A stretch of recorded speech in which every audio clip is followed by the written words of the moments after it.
On today's baseball edition of Loose Laces, the guys talk about how the Astros have turned their season around against one of the league's best teams.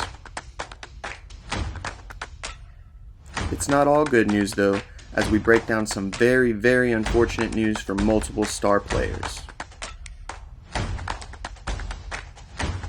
And finally, we wrap it up by previewing our upcoming matchup against the San Diego Padres and probably the best player in baseball right now.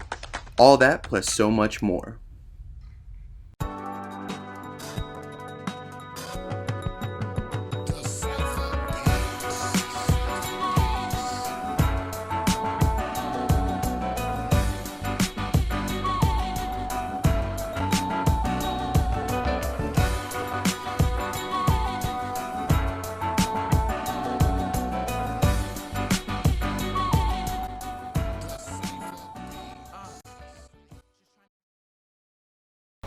Welcome back to Loose Laces. We're your hosts, Carlos Canizales, Zach Shoemaker here. Before we get started with our episode today, we just want to give a quick shout out to LNC Lawn Services. If you're having a hard time keeping up with your lawn, well, we have just a company for you. They're called LNC Lawn Services, where they can take care of all your landscaping needs, have someone treat and service your lawn as if it was their own. They're locally owned and do business in the Spring and Woodlands area. Give them a call at 832-928-6134 for your free estimate, or reach them at LNC Services on Facebook.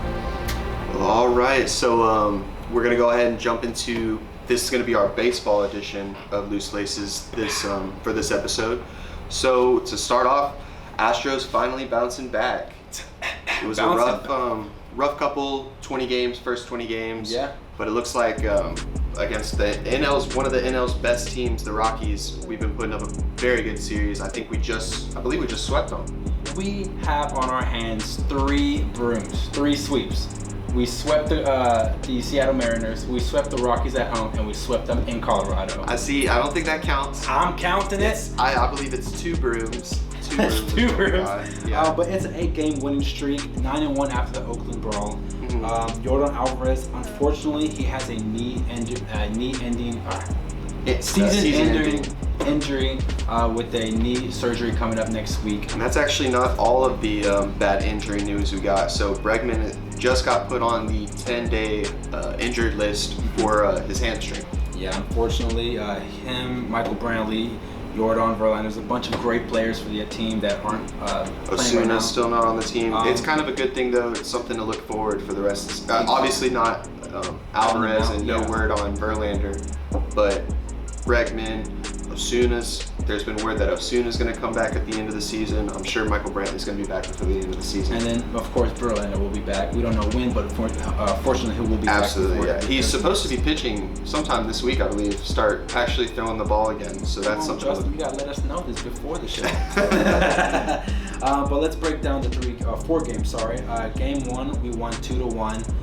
Brandon Bilek, now 3-0, pitched 6 innings, 4 Ks, only allowing 1 run. Having a really good year so far. Very great year. We only got a runs in the very first inning. Carlos got a 2-run double, and after that it was just all defense. Blake Taylor got his first career save after taking a Charlie Blackmon, return to sender. We're playing, like I said, one of the best teams in the NL, if not baseball, and then probably one of the best statistically. Their on-base average and their hitting average is above everybody else. Charlie Blackmon, one of the best. He had a bad series playing us, and he went from 460 to 424. What a bum. What a bum. No. So they played really great against a very good hitting team in the Rockies, and can't say enough about Bilek. Game 2, same score, 2-1, but this one goes into extra innings, one of my dreaded things. Yeah, definitely something we haven't fared too well in this season. Zach Greinke had a phenomenal game, pitched 8 scoreless innings, 7 strikeouts, had an ERA about 1.84. Definitely his best game of the year. Yes, for sure. By far. He is now 2-0 since his bad 0-3 start. So that's good to hear. Miles Straw at the very end was our hero. He singled, allowing Toro to, I believe, score in the 11th inning. So that took care of that. That was one of the only times this whole series I was kind of, this last game, sorry. That last game was get me on the edge. So, then the third game, yeah, the best offensive performance the Astros have had all season. They had their they had their most hits. I believe it was over 20 hits, and then they also had their most runs in the season. So phenomenal showing against one of the better teams in the league. You can't really say enough about how good this series was for the Astros in their season after such a rough start. Exactly. And what was that tidbit you threw in earlier? 9-1 since the Lauren. Yeah, exactly. Hey, so maybe we've actually been hitting a little better since since somebody has been suspended. Yeah. Oh. I don't know. Yeah, I think we're missing our hitting coach, and then we have one of our best. I don't know, Dusty Baker, but maybe something to put together in your head there. Man, we did have a great hitting game. Kyle Tucker had a game of his own. 1 home run, 2 these triples, last 2 games single. have all been Kyle Tucker. Oh, no, yeah, Kyle Tucker. Lately, my Twitter has been a Kyle Tucker fan account. You know what I'm saying? He almost had himself a cycle, but said, "Heck with the double," and then we get an extra triple. Yeah, so he got 2 triples instead. It's not bad, I guess. If anything, it's better. It's better than a cycle. The cycle would have been. Yeah, no, that is better than a cycle. Cycle would have been cool. It's a cool name, but at the end of the day, give me a. He hit better than a cycle, so yeah, pretty much. And then Framber Valdez started his 4th game in the third one and pitched a career high 7.2 innings, allowing 5 strikeouts, only allowing 2 runs. That was the main reason why they kind of pulled him out in the end. It's those newer pitchers that we've had. They're finally sort of used to it, carving their place into that starting rotation, and we're finally seeing who deserves to be where they deserve where they are. So definitely big. Other than saying Kyle Tucker, everyone on the Astros had a great game. Game 3, like I said, ends 13-6. So today, though, in today's game, the final game of the sweep, it was a 10-8 Houston win. We got it up big on them early. I think it was a 5-run second inning. It was, I believe it was like 5-0 in the second inning, and then it was 5-2 by the time everything was said and done. Yes. We had jumped up to in the 5th inning. I believe we scored another 5 runs. Just great hitting. Yeah, the last 2 games we put up 23 runs, so that's pretty huge on a fairly good pitching team for sure. The Rockies are known for their offense and their hitting, but they're no slouches on the mound. So this is definitely big news. Javier today he kind of had a rough outing. Yeah, he's had a good overall season though. So if this is going to be the worst, Javier that we get, I'm okay for that all season. Exactly. What was that?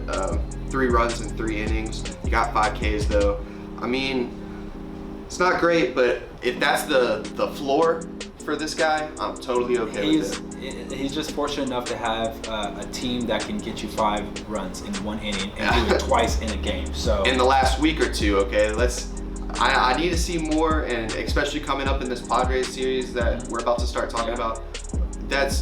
We need to start linking good performances together. That's where you build championship momentum. Exactly.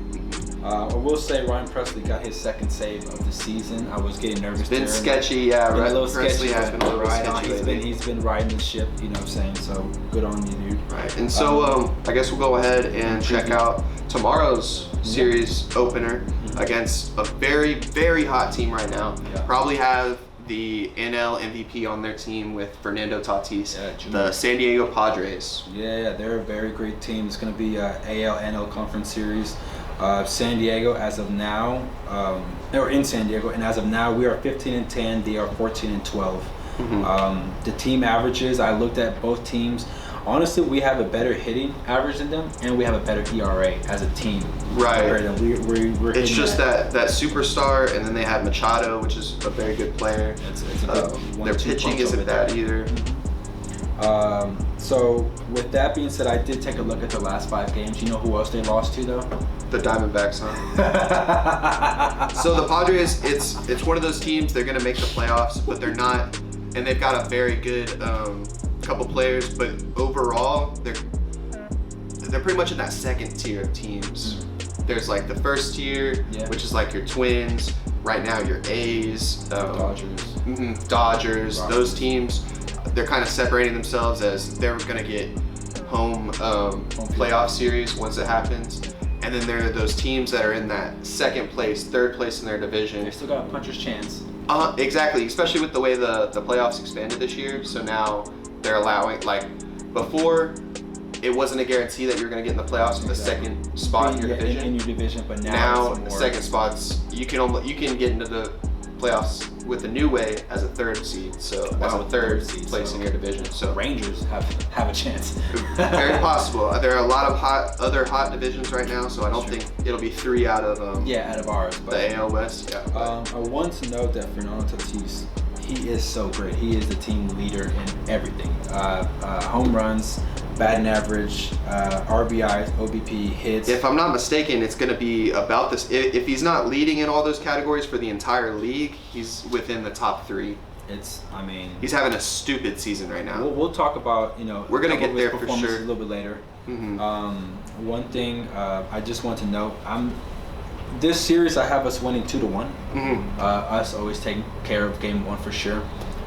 With the way that Yuli, Carlos, Martin Ronaldo, and Kyle have been hitting, if we can consistently keep that up, I don't see why. Yeah, if like you said, if they keep hitting like they are right now, if they can link this sort of this hitting momentum they have in the box to the Padres game, they should be able to take it away. Mm-hmm.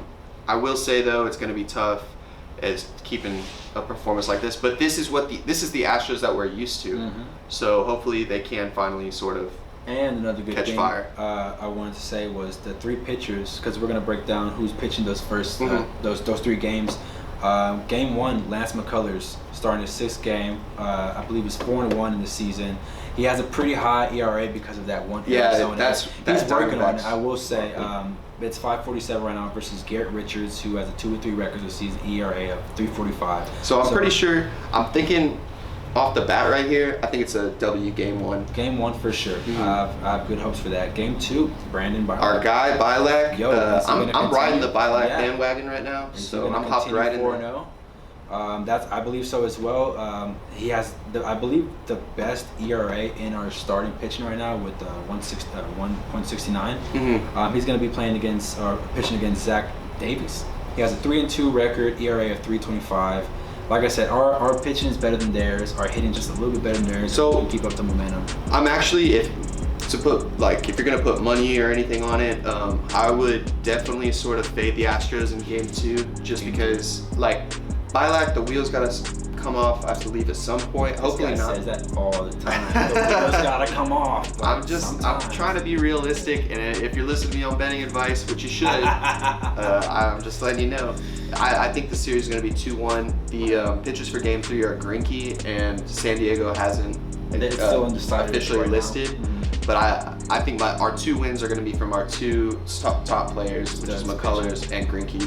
But the way this Padres team is playing and everything, I don't think that we get a sweep. Yeah, that's why I said 2-1, just because they are that good of a team that I know for sure we'll take the series. I don't know if we'll ever pull out the broom. It's going to be huge though, because yes, they're NL teams, and beating the Rockies and beating the Padres doesn't help us out a whole lot. Mm-hmm. But these are much better teams than a lot of the other teams that we've faced so far this season.